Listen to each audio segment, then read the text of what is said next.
కవిత కొత్త పార్టీపై కీలక ప్రకటన చేశారు. తన సంస్థ త్వరలోనే రాజకీయ పార్టీగా అవతరిస్తుందని, అందరూ తనను ఆశీర్వదించాలని ఆమె విజ్ఞప్తి చేశారు.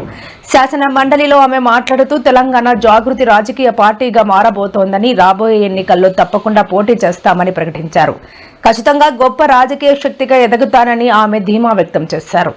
వ్యక్తిగా సభ నుంచి వెళ్తున్న రాజకీయ శక్తిగా తిరిగి వస్తా అని కవిత ప్రతిజ్ఞ చేశారు. వారు సరదాగా ఒక మాట అనేవాళ్ళు, అందరికీ కాంట్రాక్ట్ పోస్ట్ ఉంది, మరి ముఖ్యమంత్రికి కూడా కాంట్రాక్ట్ పోస్ట్ ఉంటుందా అని చెప్పి ప్రశ్నించేవారు అధ్యక్ష. కానీ తెలంగాణ వచ్చిన తర్వాత 10 ఏళ్లలో కూడా కాంట్రాక్ట్ వ్యవస్థను మనం రద్దు చేసుకోలేకపోయినాం అధ్యక్ష. రాజకీయ పార్టీలు ఏవైనా కూడా ప్రజలకు ఒక దిక్సూచిగా నిలవాలి అధ్యక్ష, ప్రజలకు ఒక దారిదీపంగా నిలవాలి.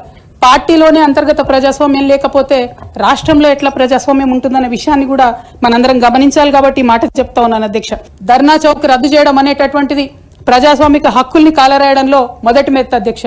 ఆనాడు ఇంటర్నల్ గా ఎంత ప్రొటెస్ట్ చేసినా కూడా రాష్ట్రం వచ్చింది, ఇప్పుడు ధర్నాలు ఎందుకు, దరఖాస్తులు లేవు, ధర్నాలు లేవు, అన్ని పనులు చేసి పెడతామని చెప్పుకుంటూ వెళ్ళడం జరిగింది అధ్యక్ష.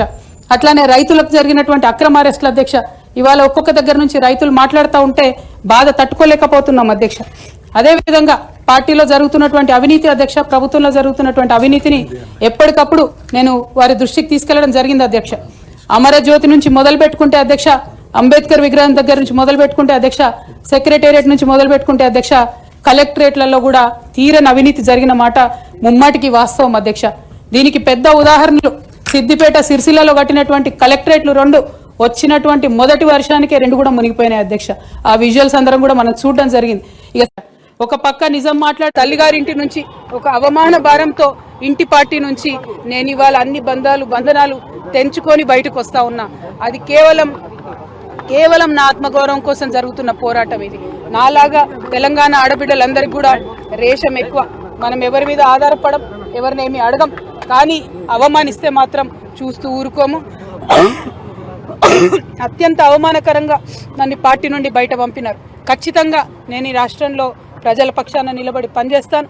ఆ దేవుడి దయతో, ప్రజల దయతో గొప్ప రాజకీయ శక్తిగా తెలంగాణలో ఎదుగుతాం. దానికోసం మాడబిడ్డల సహకారం నాకు కావాలని చెప్పి నేను కోరుతా ఉన్నా. ప్రతి ఒక్కరి కోసం, ఆదివాసీల కోసం, గిరిజనుల కోసం, దళితుల కోసం, మైనారిటీల కోసం, ఆడబిడ్డల కోసం పనిచేసేటటువంటి ఒక కొత్త రాజకీయ శక్తి రావాలి. ఎటువంటి పొలిటికల్ బ్యాక్గ్రౌండ్ లేనటువంటి వాళ్ళు కూడా రాష్ట్ర రాజకీయాల్లో మార్పు తేగలుగుతామనే ఆలోచించేటటువంటి ఒక వేదిక మీకు కావాలి. అటువంటి వేదికను మీకు ఇస్తానని మాట ఇస్తూ మరొక ప్రయత్నం నేను చేస్తున్నా. నాకు అండగా నిలబడాలని కోరుతున్నా. I request all our minority Telangana population to support me in my step that I am going to take now. We are going to form a political party in this state. It will definitely create a lot of space for people who wanted to work in a democratic front, people who want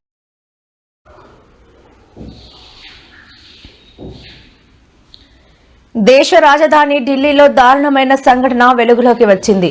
Lakshmi Nagar ప్రాంతంలో ఒక కుటుంబంపై కొందరు వ్యక్తులు అమానుషంగా దాడికి పాల్పడ్డారు. భర్తను చితకబాది భార్యపై వేధింపులకు దిగారు. వారి కుమారుడిని నడి రోడ్డుపై అందరూ చూస్తుండగా నగ్నంగా మార్చి దాడి చేశారు. ఈ ఘటనకు సంబంధించిన సీసీటీవీ ఫుటేజీని పోలీసులు స్వాధీనం చేసుకున్నారు.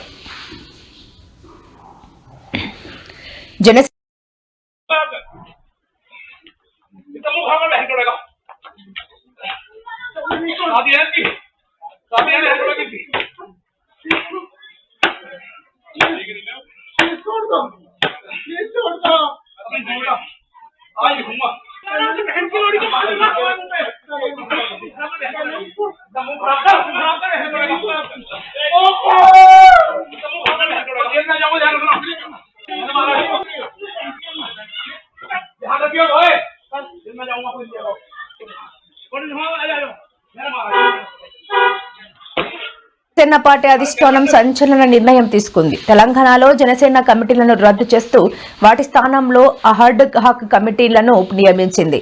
జనసేన పార్టీ అధ్యక్షుడు AP deputy CM Pawan Kalyan ఆదేశాల మేరకు ఈ నిర్ణయం తీసుకున్నట్లు పార్టీ ప్రధాన కార్యదర్శి రామ్ తాళ్ళూరి అధికారికంగా ప్రకటించారు.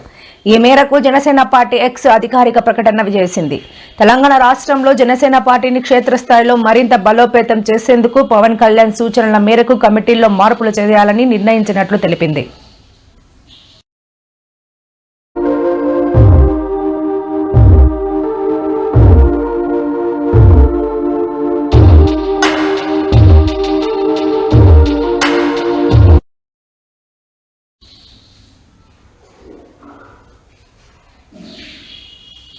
బీఆర్ఎస్ పార్టీలో ఏ బాధ్యత అప్పజెప్పినా చిత్తశుద్ధితో నిర్వర్తించా. పార్టీలో ప్రభుత్వంలో జరిగిన అవినీతిని ప్రశ్నించినందుకు నన్ను దారుణంగా అవమానించి బయటకు పంపించారు అంటూ ఎమ్మెల్సీ కల్వకుంట్ల కవిత శాసన మండలిలో కంటతడి పెట్టారు.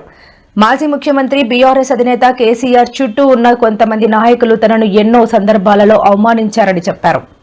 ఎమ్మెల్సీ పదవికి రాజీనామా ఇచ్చిన చైర్మన్ ఆమోదం తెలపకపోవడంతో మండలి వేదికగా తన ఆవేదన వెల్లడించేందుకు సభకు వచ్చారని ఆమె పేర్కొన్నారు.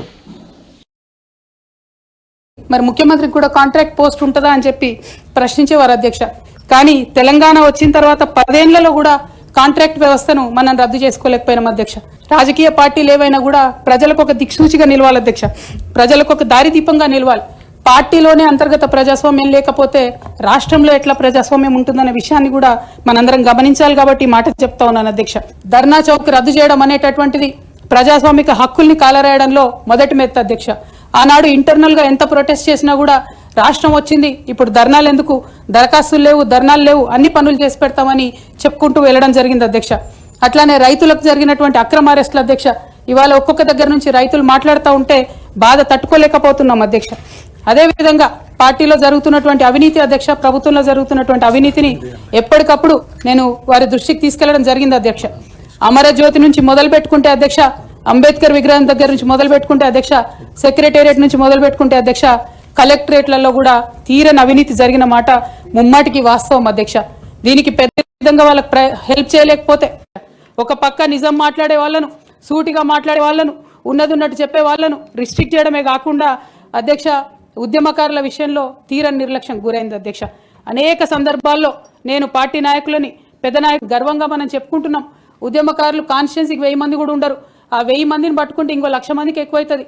వాళ్ళకు ఇస్తే తల్లిగారింటి నుంచి పార్టీలో జరుగుతున్నటువంటి అవినీతి అధ్యక్ష, ప్రభుత్వంలో జరుగుతున్న అందరం కూడా మనం చూడడం జరిగింది. ఇచ్చి వారు నాపై చేస్తున్న ఆరోపణ అధ్యక్ష,